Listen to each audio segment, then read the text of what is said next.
ಭಕ್ತಿಯ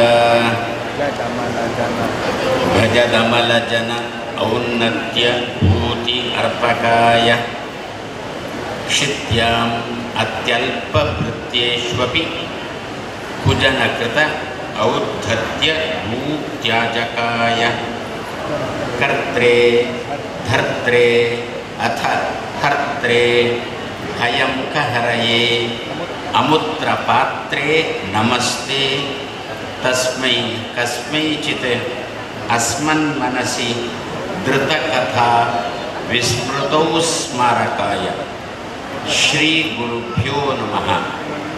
ವೇದಾಂತ ತರ್ಕಾದಿ ವಿದಗ್ಧ ಬುದ್ಧಿಂ ವಿದ್ಯಾ ಪ್ರಸಾರೇ ಅರ್ಪಿತ ಜೀವಿತಂ ಮುದಾ ಕೃಷ್ಣಪ್ರಿಯಂ ಧೀರಂ ಅದೀನ ಭಾಷಣಂ ನಮಾಮಿ ಉದಾರಂ ವಿಬುಧೇಶ ಯೋಗಿನಂ. ಶ್ರೀ ಗುರುಭ್ಯೋ ನಮಃ. ತಿರು ಅನಂತಪುರ ಕ್ಷೇತ್ರ ಪುರಂದರ ದಾಸರ ಆರಾಧನೆಯ ಪರ್ವಕಾಲ.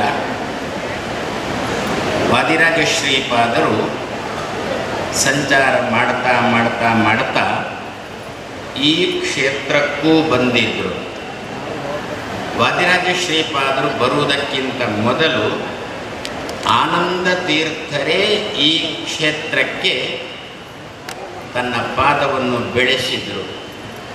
ಆದ್ದರಿಂದಲೇ ಪದ್ಮನಾಭನ ಸನ್ನಿಧಾನ ಇಮ್ಮಡಿ ಇದ್ದದ್ದು ಮುಮ್ಮಡಿ ಆಯಿತು, ಮುಮ್ಮಡಿ ಇದ್ದದ್ದು 4 ಮಡಿ ಆಯಿತು. ಯಾಕೆಂದರೆ ಆಚಾರ್ಯ ಮಧ್ವರು ಸ್ವಯಂ ಈ ಜಾಗಕ್ಕೆ ಭೇಟಿ ಕೊಟ್ಟದ್ದರಿಂದ.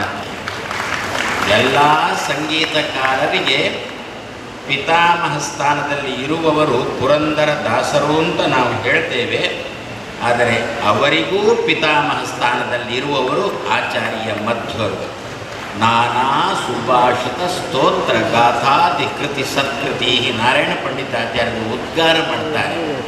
ನೀವು ಎಷ್ಟು ಹಾಡು ಮಾಡಿದ್ದೀರೋ ಅದರಲ್ಲಿ ಎಷ್ಟು ಉಳ್ಕೊಂಡಿರೋ ಅದನ್ನು ಲೆಕ್ಕ ಮಾಡಲಿಕ್ಕೆ ತುಂಬ ಕಷ್ಟ ಅಂತ ಹೇಳಿಕೊಂಡು. ಮಧ್ವರ ಹಾಡುಗಳು ಹೇಗಿತ್ತು ಅಂತಂದರೆ, ಮಳೆ ಬಂದಿಲ್ವ, ಮಳೆ ಬರಿಸ್ತಿತ್ತು, ಬರಡು ಭೂಮಿಯ ಬೆಳೆ ಬೆಳೆಯುತ್ತಿತ್ತು, ಗಿಡಗಳು ಬರಡಾಗಿದ್ದ ಫಲ ಕೊಡ್ತಿತ್ತು. ಇಷ್ಟು ಭಕ್ತಿಯ ಭಜದಮಲ ಜನ ಔನ್ನತ್ಯ ಭೂತಿ ಅರ್ಪಕಾಯ ಕ್ಷಿತ್ಯಾಂ ಅತ್ಯಲ್ಪ ಭೃತ್ಯೇಷ್ವಪಿ ಕುಜನಕೃತ ಔದ್ಧತ್ಯ ಭೂತ್ಯಾಜಕಾಯ ಕರ್ತ್ರೇ